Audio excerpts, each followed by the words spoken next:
Live, where news comes first. This is ABC-7 Extra.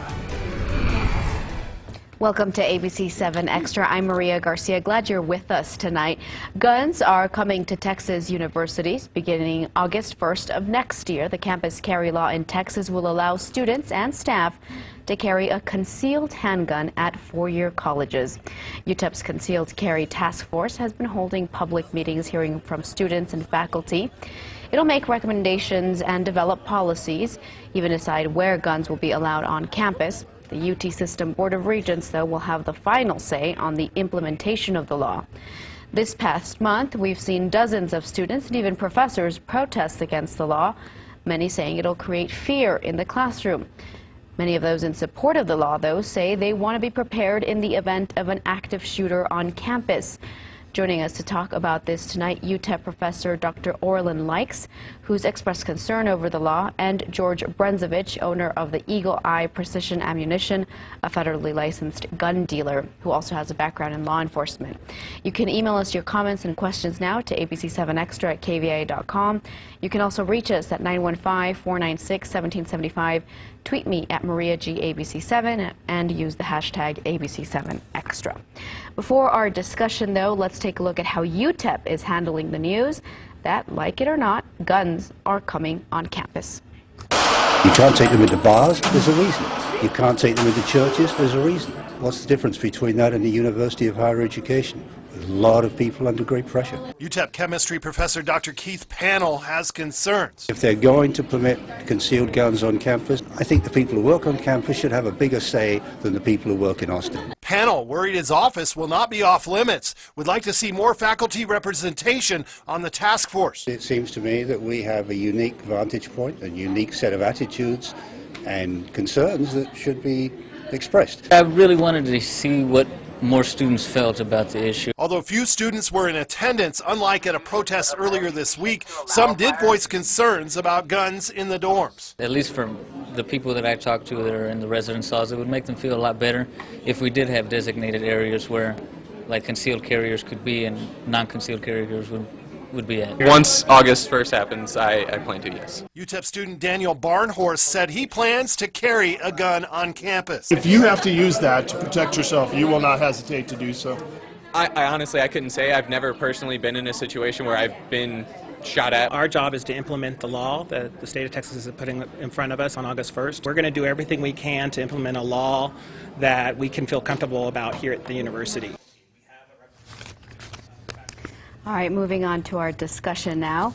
Let's talk with both sides of the issue. As we've told you, joining us today is UTEP professor Dr. Orlin Likes. Thank you so much for joining us. And then also George Brenzovich, owner of the Eagle Eye Precision Ammunition and a federally licensed gun dealer. Thanks for joining us. Mr. Brenzovich, I want to start with you. I want to start with sort of the foundation of the argument against this law, and that's that colleges are by nature often emotionally volatile environments, lots of ideas floating around, and allowing guns on campus could turn classroom debates, some say, into crime scenes. Well, I hear that statement, but we have to look at why the law was implemented. And Texas, with 19 other states, recognized that soft targets have been picked by people that want to do evil things. And the purpose of this law is to provide self-defense opportunity for those that are licensed and trained in those environments that could be the first confrontation to anybody that comes in that has that evil intent. Now, you know, I'm sure you've heard the argument that the odds are small that a capable, cool-headed person with a gun would be at the scene and could react quickly enough to stop a mass shooting. You mean like the event in Chicago this morning where a concealed handgun carrier stopped the robbery? So people that don't know are coming up with these scenarios with no experience, no training, and we invite them to take the classes, be trained, understand the law, what it is, what it isn't, and then make questions and judgments based on that. Dr. Likes, I want to ask you about that. I mean, we have seen incidents where concealed carry weapon holders have stopped a tragedy. Occasionally, yeah, we have seen that. And I think, on average, I personally have no doubt that concealed carry license holders are more responsible probably than gun holders who are not. They go through training and background checks that people who don't have a concealed carry license don't go through. I don't know that it will really result on that many more guns on campus than people were already bringing. But I think there is a concern. Number one, it's an unfunded mandate for the university. The university is going to have to do things like install lockers around areas where guns were not going to be allowed. There's no funding for that. All the weight is put on the university. I think there's also the sense that local communities should be able to set their own standards for community safety. The UTEP faculty and administration is overwhelmingly not in favor of this. And I think there's a sense that, you know, it's the Texas legislature telling us how we should run the university and then putting the expense on us for a policy that the vast majority are not in favor of at UTEP. I do want to get to that in just a bit, but I also want to get back to the first point that you made, that concealed carry holders could be more responsible. According to statistics from the Texas Department of Public Safety, Texas concealed handgun license holders were 5.5 times less likely than members of Texas's general population to commit manslaughter, or 4 times less likely to commit murder. So and probably less likely to have accidents because they're trained, right? They go through some training. So the evidence shows that these are generally responsible people with weapons. I think a lot of the distress among the faculty is not so much about the practical impact that this law will have. I know that, you know, there are often conflicts between teachers and, you know, professors and students. And I have heard from colleagues that now whenever they have a conflict with a student, it's in the back of their mind, oh, is the student going to come to campus with a gun? Practically speaking, the chances are probably not greater that they would after the passage of this law than before. But it certainly does change the tenor of those conflicts that arise. And I think a larger objection is the sense that, you know, that any and every place in public life will be made safer by guns. And I think most people, at least on campus, don't feel like introducing more guns into campus is helpful. Law enforcement, I think, are generally not in favor of it either, although I know Mr. Bresnovich used to be in law enforcement. But if there is an active shooter situation, when law enforcement comes on the scene and they look around and see a few people with guns, it's harder for them to react very quickly and know who's the shooter, who's a concerned citizen trying to deal with the situation. It makes it a much more confusing and therefore dangerous scenario. Can I add to that? Go ahead. When we undergo our training, the contact with law enforcement is one of those segments that it is dealt with in detail. So for people to come up with a thought, you worry about this, well, we know that when the police are coming, that conception might be there. So we've already had our training scenarios so that we don't become a target for that. All right. So this is where the education is very important before you have discussions and decisions made, so that you understand what the training is involved and integrate it into the community as intended, as a step to self-defense, to add to greater security on campus. And the more restraints the campus puts on where people can go, the expenses become greater. So the unfunded mandate is in your control by paying attention where you put up these limitations. Well, there is going to be some cost to the university. I mean, though they haven't, the task force hasn't determined what those areas will be, but probably daycare, places where children are present, labs that use chemical, you know, potentially dangerous chemicals, places that may be particularly volatile, maybe the counseling center. Whatever areas they do declare to be off limits, that's going to create some logistical challenges and some costs for the university. And I think the sense is that while personally I don't feel that this law is going to make campus more dangerous, I don't think there's much sense that it's going to make campus safer either. And it seems to really be kind of more a provocative move on the part of the gun lobby, just to make every, you know, to intrude further on spaces to make guns more prevalent. You know, there's a market for guns, and the more these controversies get stirred up, the more guns get sold. I want to ask you about that. I mean, with the increase of shootings in public spaces that we've seen, we've also seen a spike in gun sales, and that's, you know, the more guns are in the national rhetoric, the more people buy guns. We have the best gun salesman in the White House that's ever been there.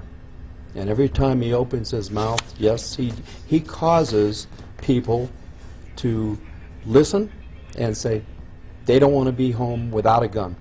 The #1 state for gun sales right now is California.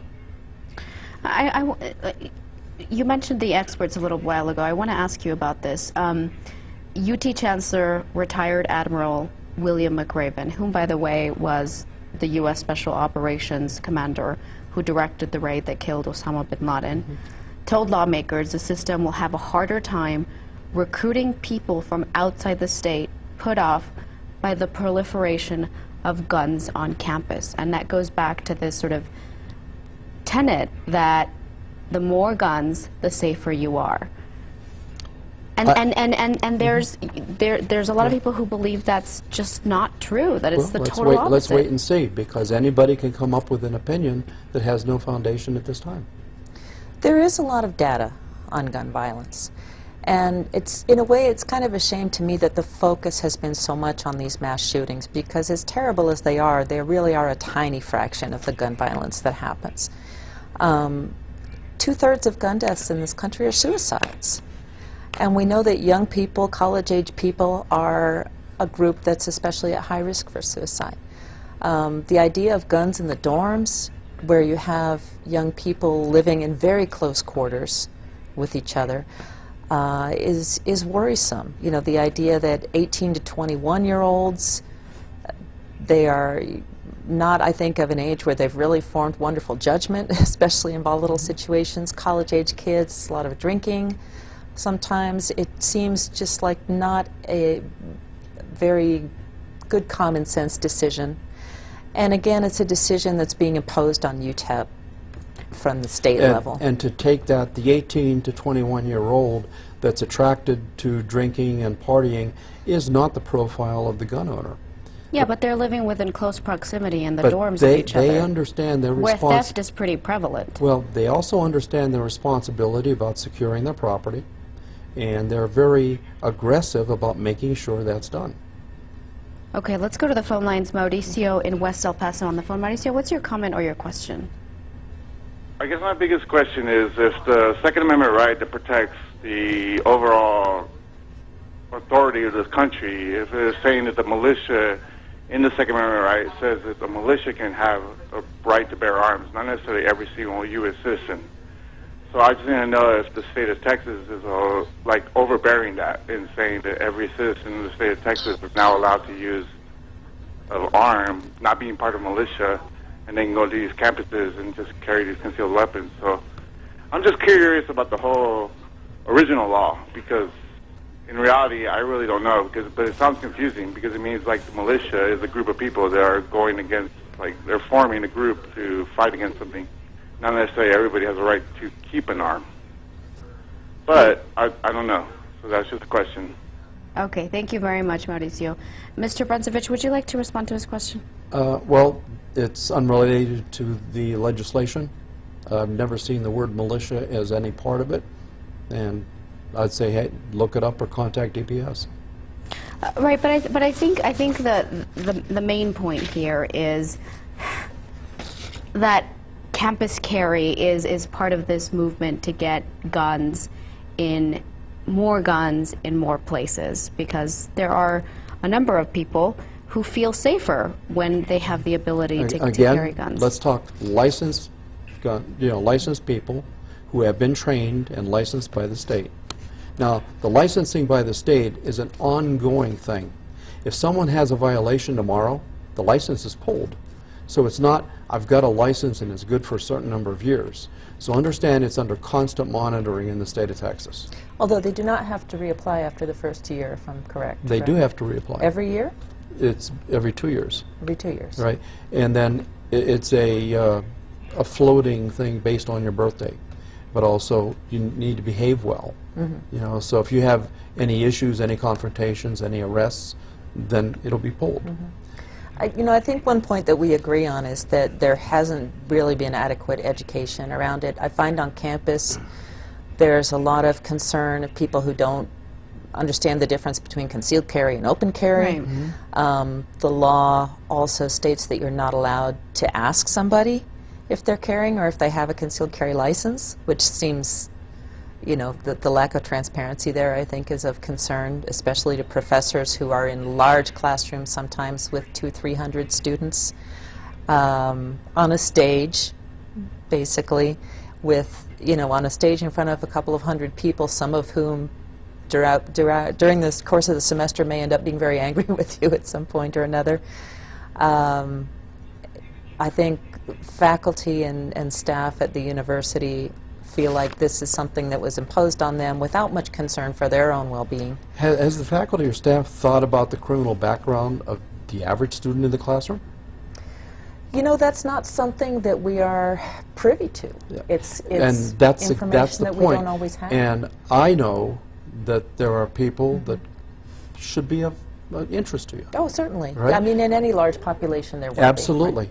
Right? But you know, those for campus carry say there's no state that has seen an increase in gun violence as a direct result of legalizing concealed carry. I think it's very different to ascribe the statistics to being a direct result of any one thing. There's so many changes, so many laws. What affects the level of gun violence in one state may not just be the laws in that state, it can be the laws in the neighboring states as well. What we do know is that every illegal gun in the U.S. was at one point a legal gun. Right? Where do criminals get guns? Well, they steal them, or they end up in the hands of people who are unlicensed, but they started out in the hands of people who are licensed.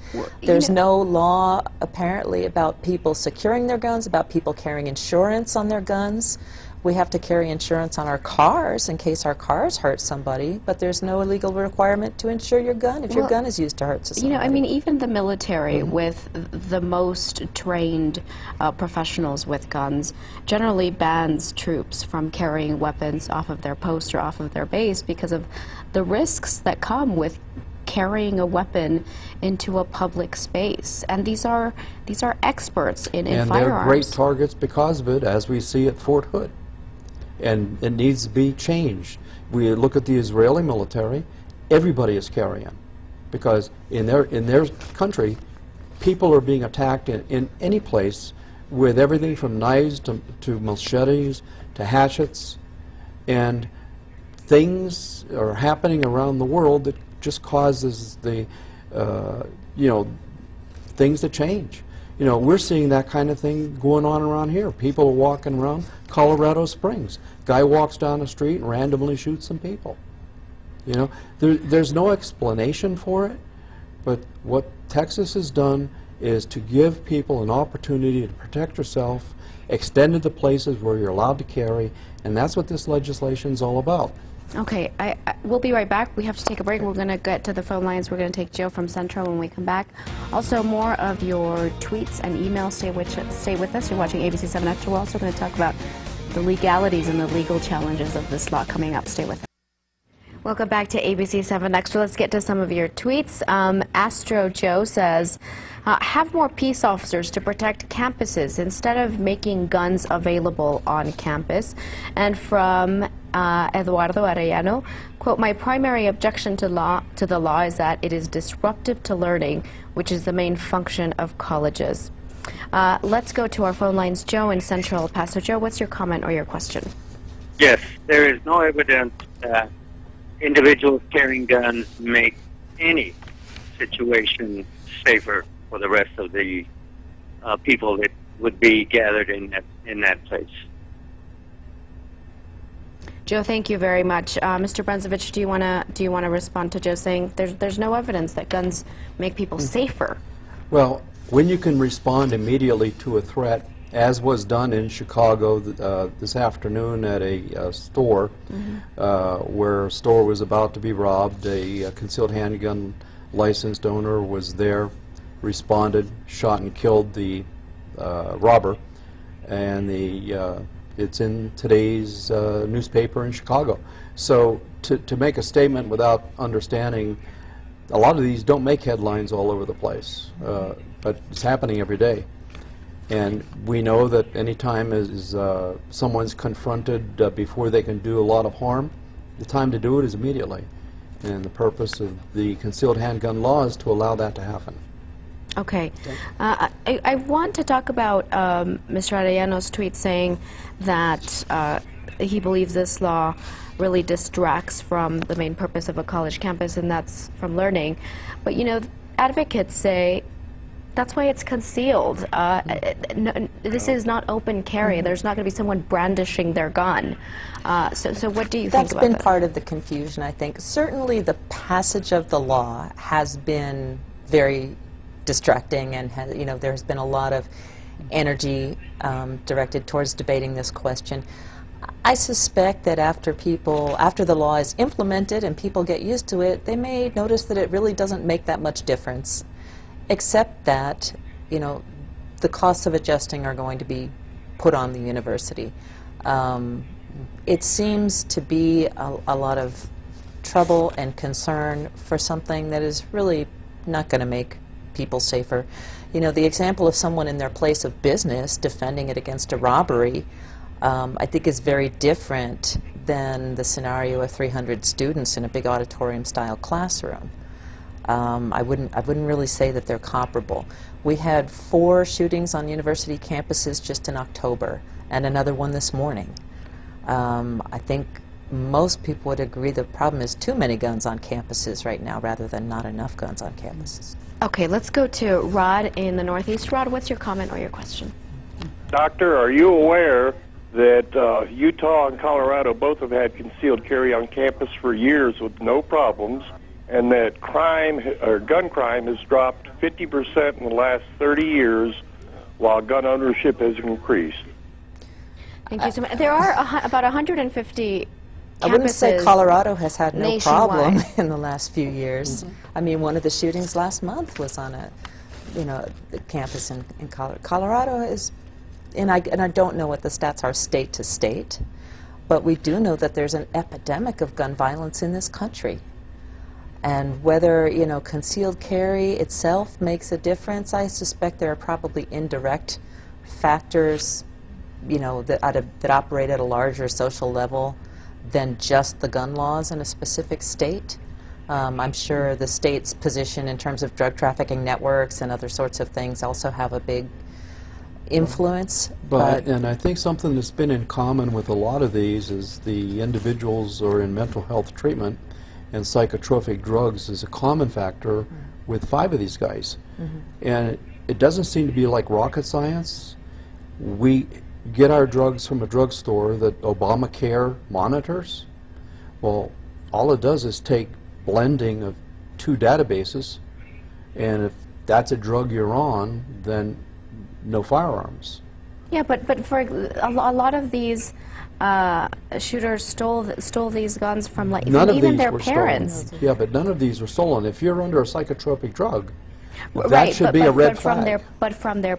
From their parents or people whom they know who had permits to have these guns. So, I mean, the last mass shooting that was a young man who certainly should not have had access to guns. Right, he was clearly mentally ill, and his mother had a lot of guns, and she took her kid to the shooting range. I mean, she supported his obsession with guns, although he was certainly not someone whose mental state should have permitted him to have guns. But I think the problem with, you know, saying if you're on certain drugs you can't have a gun, that will, I think, to some degree discourage people from seeking mental health treatment when they should get it.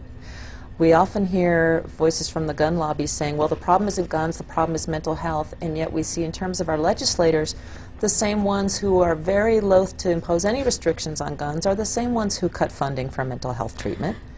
But Dr. Likes, what about the argument that the proliferation of guns is so rampant in this country? I mean, there are so many guns in this country that we're so far in that gun control really won't solve the problem at this point. Well, you can say, you know, we have a lot because of... there's so many people with guns that, I mean, and you see people saying it's not like, you know, people who want to do harm are going to say, oh, this is a gun-free zone. I'm not going to go and shoot these people. I mean, the cat is certainly out of the bag, or the genie's out of the bottle. You know, how to go back and remediate that difficulty is a huge problem.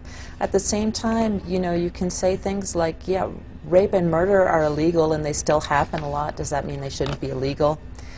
I think there has to be some effort at regulation. That's what the Constitution calls for, well regulated. But certainly if our gun policies had been more sensible for the last several decades, we wouldn't be in the situation that we are now. We certainly have we compare ourselves to other countries where people have guns, but the regulations are more sensible and they don't have the high levels of violence that we have here. Eduardo tweeting, Texas's government support of concealed carry is enough to cause concern to both college instructors and students. And Listen Up saying, I don't feel safe with more guns, regardless if licensed or not. Let's take a break. When we come back, we're going to go to Eric from Central on the phone and some of your emails. Stay with us. Welcome back, everyone. Let's go to Eric from Central on the phone. Hi, Eric. What's your comment or your question? The missus mentioned a question about people who own guns and what time that were legal end up in hands of people who don't have a license. Well, the gentleman also mentioned that if you obtain a license and you break the law, then your license will be pulled. Well, what happens to the weapon that person owns? Does the law read that the weapon... Thank you very much. So Eric is asking, what happens to the weapon that belongs to a person whose license has been revoked? Typically, it's also taken out of circulation, because if that person had the license pulled, the gun's also pulled. You know, so there'll be an opportunity. I believe the court can say it can be sold off. You know, maybe for the wife or somebody else in the estate. But that person no longer has access to that gun. Okay, let's go to Walter on the east side. Walter, what's your comment or your question? Yes, the fact of the matter is that the UTEP has raised the tuition 1,000% in the last 10 years. I find it absurd that they're suggesting that this is going to be a burden on the university. And second, if we don't educate the youth, we no longer have gun clubs able to support the youth, like the Girl Scouts or the Boy Scouts or any youth organization, because ammo has become unavailable. The .22 ammo that we used to use to train is no longer available to train the public or the youth of El Paso or the United States. Thank you very much, Walter. So Walter's saying, you know, UTEP has raised tuition significantly in the last few years, so he finds it sort of incredulous for the university to say this is an unfunded mandate that's going to be a financial burden on us. Well, it certainly hasn't raised it 1,000%. But yeah, tuition has gone up drastically, like public universities have everywhere. That's been in response to budget cuts from the legislature. Tuition never pays the full cost of a student's education. And what we see again and again is that budgets are cut for public education and, you know, public college education. The university is scrambling, trying to make that up. You know, personally, I feel with this law, it would be great not just for concealed carry owners to have training, but for now everybody in the university community to have training on what this law is going to mean for them. But the legislature who passed this law, they're not going to provide training. Again, the burden falls on the university, on the individuals, and it's not so cheap, that training.